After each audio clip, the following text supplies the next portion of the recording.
स्वागत है आपका। आप देख रहे हैं अपना उत्तर प्रदेश। मैं हूं आपके साथ अनाया शर्मा। शुरुआत करेंगे खबरों के विस्तार से। उन्नाव लोकसभा क्षेत्र में जनसभा को आयोजन किया गया है और इस दौरान सीएम योगी आदित्यनाथ भी शामिल हुए हैं। सीएम ने जनसभा को संबोधित किया और क्या कुछ इस दौरान उन्होंने कहा, आपको सुनाते हैं। भारत माता की, भारत माता की, भारत माता की। जगत जननी मां भगवती चंद्रिका देवी की, जगत जननी मां भगवती चंद्रिका देवी की। वंदे वंदे वंदे।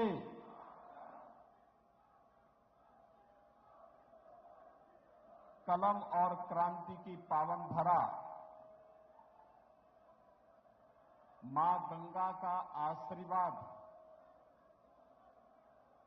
जिस पावन धरती को निरंतर प्राप्त होता है, ऐसी पावन धरा को, जिस पावन धरा ने अमर शहीद चंद्रशेखर आजाद, राम बख्श सिंह जी, श्री चंद्रिका बख्श सिंह जी जैसे अनगिनत वीरों को जन्म दिया है, इस पावन धरा को कोटि कोटि नमन करता हूं।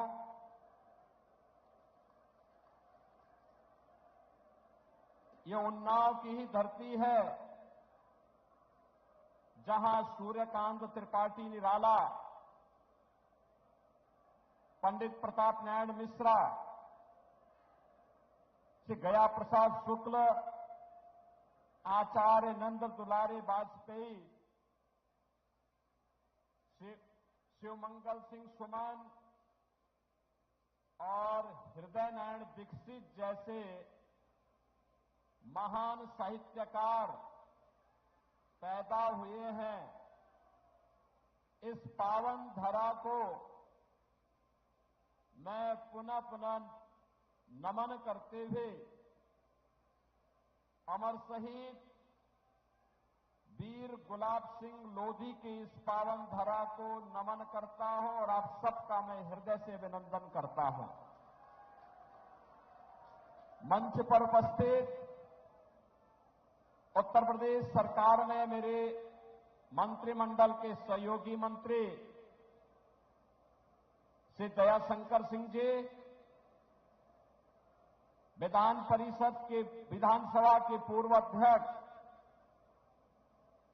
और इस क्षेत्र के पूर्व विधायक पंडित हृदय नारायण दीक्षित जी, लोकप्रिय सांसद और भारतीय जनता पार्टी के प्रत्याशी डॉक्टर सच्चिदानंद हरि साक्षी जी,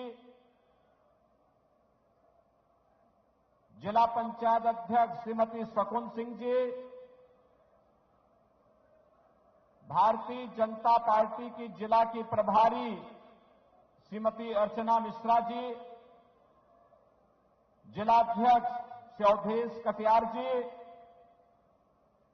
हमारे सभी माननीय विधायकगण श्री पंकज गुप्ता जी, बंबालाल दिवाकर जी, ब्रजेश रावत जी, श्रीकांत कटियार जी, अनिल सिंह जी, आशुतोष शुक्ला जी, रामचंद्र प्रधान जी और इस कार्यक्रम का कुशल संचालन कर रहे हरदोई के पूर्व जिला के अध्यक्ष और लोकसभा के प्रभारी श्री सौरभ मिश्रा जी, उन्नाव के मेरे सभी उपस्थित बहनों और भाइयों, आज मुझे लोकतंत्र के इस महापर्व के लिए आप सबका आह्वान करने के लिए पुनः आपके बीच में आने का सौभाग्य प्राप्त हुआ है। बहनों और भाइयों, पूरे देश के अंदर लोकसभा के 2 चरण संपन्न हो चुके हैं। कल तीसरे चरण का मतदान होगा। अब तक के 2 चरण 191 सीटों पर चुनाव हुए हैं और देश के अंदर जो रुझान है वे रुझान बताते हैं कि फिर एक बार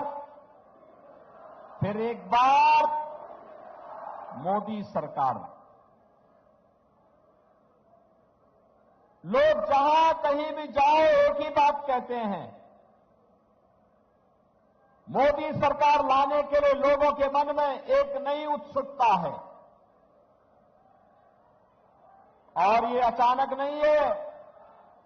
बहनों और भाइयों, पिछले 10 वर्ष के अंदर भारत में जो परिवर्तन करके मोदी जी ने दिखाया है, इसके प्रति आम जनमानस के मन में एक सम्मान और श्रद्धा का भाव है और हर व्यक्ति चाहता है कि मोदी जी तीसरी बार देश के प्रधानमंत्री बने। बहनों और भाइयों, देश के अंदर भारत का वैश्विक मंच पर सम्मान दिलाने का मामला हो या देश की सीमाओं को सुरक्षित करने का, देश के अंदर आतंकवाद और नक्सलवाद की समस्या का समाधान करने का हो या फिर बड़े बड़े विकास के परियोजनाओं को आगे बढ़ाने का, गरीब कल्याणकारी योजनाओं की तो कोई गिनती ही नहीं। 2014 और 2014 के पहले और 2014 के बाद के कार्यों की अगर हम तुलना करते हैं तो जमीन आसमान का अंतर आपको नजर आएगा। बहनों और भाइयों, याद करिए 2014 के पहले गरीब भूख से मरता था, कोई पुरसा हाल नहीं था। गरीब चिकित्सा के भाव में दम तोड़ता था, कोई पूछने वाला नहीं था। 2014 के पहले गरीब के घर में या सामान्य परिवारों के घर में भी अगर रसोई गैस का सिलेंडर कभी समाप्त हो जाए और दूसरी व्यवस्था नहीं है, उसको तत्काल रसोई गैस नहीं मिल पाती थी क्योंकि किल्लत थी, ब्लैक मार्केटिंग होती थी और अगर किसी ने कुछ ज्यादा बोल दिया तो पुलिस के डंडे पड़ जाते थे। बहनों और भाइयों, गरीब सर्दियों में जाड़े में ठिठुरने के लिए मजबूर होता था, बरसात में भीगने के लिए मजबूर होता था क्योंकि सिर ढकने के लिए छत नहीं हुआ करती थी। नए भारत में आज आप देख सकते हैं 2014 के पहले भी आपने इस बात को देखा होगा। पहले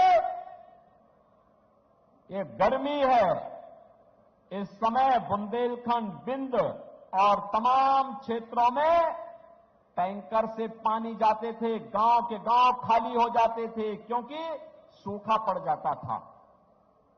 बहनों और भाइयों, 2014 के बाद का भारत, आज 80 करोड़ लोग देश के अंदर फ्री में राशन की सुविधा प्राप्त कर रहे हैं। 80 करोड़ लोग, 60 करोड़ लोगों को आयुष्मान भारत की सुविधा मिल रही है। 50 करोड़ लोगों के जनधन अकाउंट खुल गए। अगर ये 60 करोड़ लोग जिन्हें आयुष्मान भारत की सुविधा प्राप्त हो रही है, इनमें से या इसके पर अगर कोई अन्य व्यक्ति, कभी उसके परिवार में कोई बीमार होता है, सुविधा नहीं, उसके पास इतना साधन नहीं, अगर वह हमारा विधायक, सांसद या कोई पदाधिकारी या वह पीड़ित भी अगर मुझे पत्र भेज देता है तो हम उसके खाते में सीधे पैसा भेजते हैं क्योंकि मोदी जी ने अकाउंट खोल दिया है और पैसा भेज करके हम उसे कहते हैं निश्चिंत होकर के अपना उपचार कराओ। जब सरकार साथ में खड़ी है तो चिंता की कोई बात नहीं। बहनों और भाइयों, किसान सम्मान निधि प्राप्त कर रहा है। 2014 के पहले किसान आत्महत्या करता था, नौजवान पलायन करता था। आपने देखा होगा अकेले उत्तर प्रदेश में हम लोगों ने 6.5 लाख नौजवानों को सरकारी नौकरी दी। 61 लाख नौजवानों को निजी क्षेत्र में निवेश में नौकरी की सुविधा प्रदान कराई। 2.25 करोड़ हस्तशिल्पी, कारीगर और स्टार्टअप स्थापित करने वाले नौजवानों को और उद्यमियों को हम लोगों ने स्वतः रोजगार के साथ जोड़ने का काम किया। और प्रधानमंत्री मोदी जी के नेतृत्व में विगत 1 वर्ष में भारत सरकार ने 10 लाख युवकों को नौकरी उपलब्ध कराने का काम किया है। बहनों और भाइयों, आज नौजवानों के नई नई योजना, प्रधानमंत्री स्टार्टअप की योजना, प्रधानमंत्री स्टैंड अप की योजना, प्रधानमंत्री मुद्रा की योजना, उत्तर प्रदेश के अंदर स्वामी विवेकानंद तकनीकी सक्षमता की दृष्टि से टैबलेट वितरण के कार्यक्रम, यही अंतर है। समाजवादी पार्टी की जब सरकार थी, वह नौजवानों के हाथों में तमचे पकड़ाता था, उसके जीवन के साथ खिलवाड़ करती थी सरकार। और आज हमारी सरकार टैबलेट पकड़ा रही है, नौजवान के हाथ में टैबलेट हो, स्मार्ट युवा बने। बहनों और भाइयों, एक तरफ विकास के कार्य, गरीब के मकान बन गए, और मोदी जी ने तो यह भी कहा है कि 4 करोड़ गरीबों के मकान बने। बाकी जितने बचे होंगे अगले 5 वर्ष के अंदर उनके सबके मकान बन जाएंगे। आप भी जाके बोलिए, आश्वासन कर सकते हैं, किसी भी गरीब को अगर किन्हीं कारणों से छूट गया है, अगले 5 वर्ष में उसके मकान बनेंगे। जिसके बाद कार्ड में 70 वर्ष से ऊपर का हर व्यक्ति आयुष्मान भारत के कार्ड का भागीदार बनेगा। जिसके बाद राशन कार्ड नहीं, 100% राशन कार्ड, जिसके घर में कोई रोजगार नहीं, उसको 100% रोजगार की व्यवस्था ये सरकार कराने की व्यवस्था करने जा रही है। बहनों और भाइयों, सुरक्षा भी है, सम्मान भी है, विकास भी है और गरीब कल्याण भी है। आतंकवाद का सामना कैसे होता है और कैसे उसका खात्मा होता है, कश्मीर में धारा 370 समाप्त करके मोदी जी ने बता दिया कि देश के अंदर दृढ़ इच्छा शक्ति के अभाव में पिछली सरकारें नहीं कर पाती थी, मोदी जी ने करके दिखा दिया। डॉक्टर श्यामा प्रसाद मुखर्जी बलिदान हुए थे कश्मीर को लेकर के, तब भारतीय जनसंघ और भारतीय जनता पार्टी का कार्यकर्ता नारा लगाता था, जहां हुए बलिदान मुखर्जी व कश्मीर हमारा है, ये नारे लगते थे। और आज क्या है? आज तो बहनों और भाइयों, कश्मीर विकास की मुख्य धारा के साथ जुड़ चुका है, आतंकवाद का खात्मा हो गया है। अब तो कहीं पे जोर से पटाखा भी फट जाए ना, तो पाकिस्तान सफाई देता कि मेरा हाथ नहीं, मैंने नहीं किया ये सब। और कांग्रेस और समाजवादी पार्टी के लोग क्या कहते थे? कहते थे आतंकवादी तो सीमा पार के हैं, इसलिए हम क्या कर सकते हैं। देखो, दोनों के जवाब में अंतर है। वे आतंकवादी वारदात पर कहते थे कि आतंकवादी सीमा पार के हैं, हम क्या करें। लेकिन आज आतंकवाद तो समाप्त हुआ ही, लेकिन आतंकवाद समाप्त होने के साथ ही अगर पटाखा भी फट जाए तो पाकिस्तान पहले सफाई देता कि साहब मेरा हाथ नहीं है। उसे मालूम है कहीं लेने के देने न पड़ जाए, उसे मालूम है नया भारत है, छेड़ता नहीं है, लेकिन कोई छेड़ता है तो छोड़ता भी नहीं है। बहनों और भाइयों, मुझे एक बात बताओ, कांग्रेस के लोग न एक समाजवादी पार्टी के लोग न सम्मान दे सकते हैं, न सुरक्षा दे सकते हैं, न गरीब कल्याण ही कर सकते हैं और नहीं विकास करा सकते। आतंकवाद से तो इनका ऐसा रिश्ता है जैसे घर का रिश्ता हो। याद करिए, अयोध्या में राम जन्मभूमि पर आतंकी हमला हुआ था, काशी में संकट मोचन मंदिर पर आतंकी हमला हुआ था, लखनऊ, वाराणसी और अयोध्या की कचहरियों पर हमला हुआ था, सीआरपीएफ कैंप रामपुर पे हमला हुआ था। और इन आतंकी हमलों के लिए जिम्मेदार आतंकवादियों के मुकदमों को बेशर्मी के साथ समाजवादी पार्टी ने वापस लेने का दुस्साहस किया था कि नहीं किया था? क्या आतंकवाद समर्थकों को हम वोट देंगे? क्या आतंकवादियों के विरोध के पक्ष में हमारा वोट जाएगा? क्या आने वाली पीढ़ी कभी माफ नहीं करेगी। दूसरा, भगवान राम के सब द्रोही हैं और हमारा तो संकल्प होना चाहिए, जाके प्रियन राम वेदेहि तजिए ताहि कोटि बैरी सम जद्यपि परम स्नेही। जो राम का विरोधी है वह हमारा विरोधी है, चाहे वह हमारा सगा ही क्यों न हो। अगर वह राम का विरोध कर रहा, हम उसके खिलाफ खड़े होंगे। कांग्रेस और सपा का तो इतिहास ही राम का विरोध करने का है ना? कहते थे राम हुए ही नहीं। क्या कहते थे? कहते थे राम हुए ही नहीं। क्या कहते थे? कि अयोध्या में कोई परिंदा भी नहीं पर मार सकता।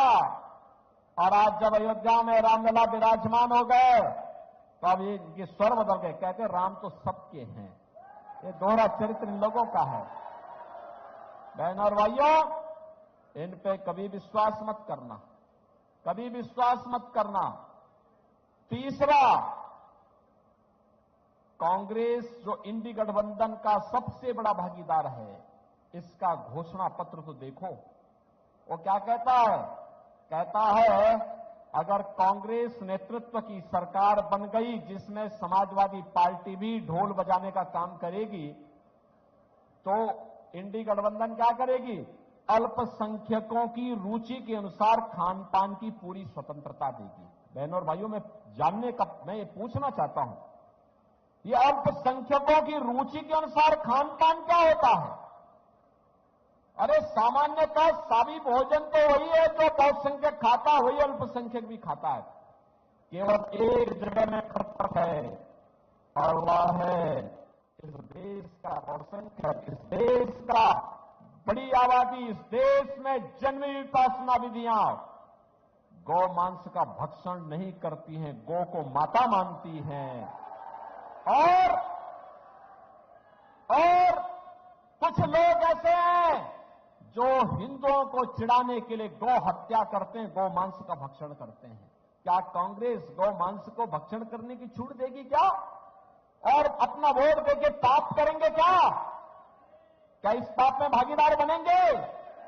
तो समझाइए घर घर जाकर के कि कांग्रेस विनाशकाले विपरीत बुद्धि, यानी जब व्यक्ति की मृत्यु नजदीक आती है तो कम से कम तब तो वह सुधर जाता है, तब तो वह सद्बुद्धि आती है उसको।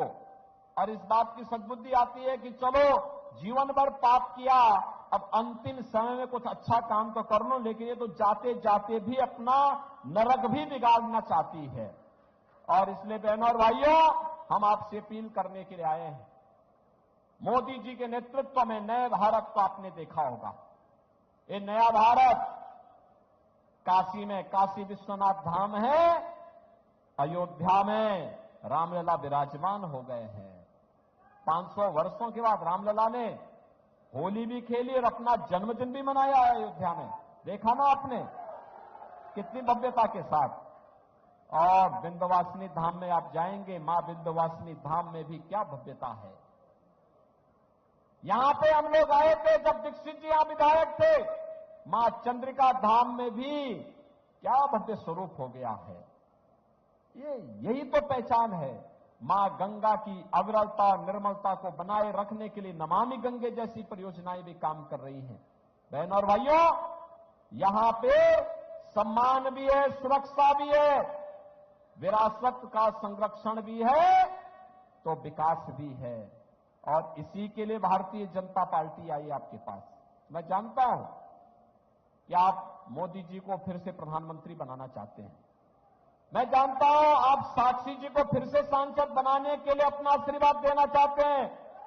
लेकिन बहनों और भाइयों, याद रखना, किसी भी हमें युद्ध के समय में अति आत्मविश्वास से बचना होगा। भीषण गर्मी होगी, 13 मई को इलेक्शन हो रहे होंगे। उस दौरान हम सबका दायित्व क्या बनता है? हमारा दायित्व बनता है कि पहले मतदान, तो मतदान करने के लिए पहले जाना। लेकिन मतदान करने के लिए आप तभी जा पाएंगे जब अपने साथ 2 परिवारों को और लेकर के जाएंगे ना? लेके जाएंगे। दूसरा, आप जितने लोग यहां पर हैं, हो सकता है कि साक्षी जी चुनाव के दौरान घर घर न जा पाए। हो सकता है हमारे विधायकगण चुनाव के दौरान घर घर न जा पाए। हो सकता है हमारे पदाधिकारी चुनाव के दौरान घर घर न जा पाए। आपसे मेरी विनम्र अपील होगी, इस दौरान आप स्वयं मोदी जी का प्रतिनिधि बनिए, स्वयं साक्षी जी बन जाइए, स्वयं आशुतोष शुक्ला बन जाइए, घर घर जाइए, मतदाताओं को बोलिए। ये विकसित भारत की संकल्पना को आगे बढ़ाने का चुनाव है, आत्मनिर्भर भारत के चुनाव है।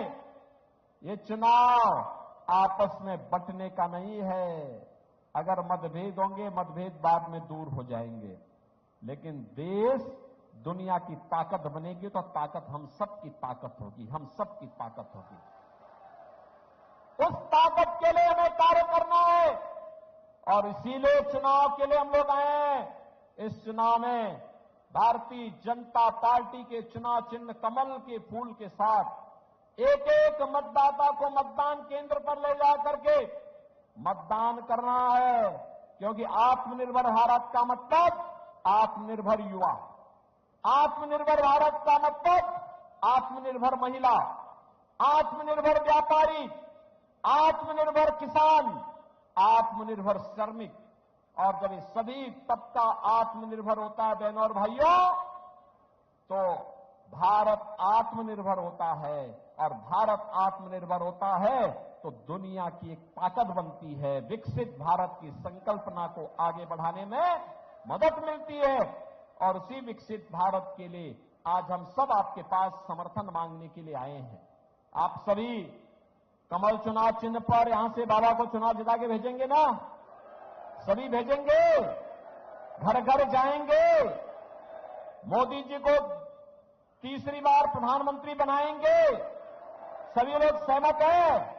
तो फिर मेरे साथ बोलेंगे दोनों हाथ क्या करके, भारत माता की, भारत माता की, भारत माता की जय श्री राम, जय जय श्री राम।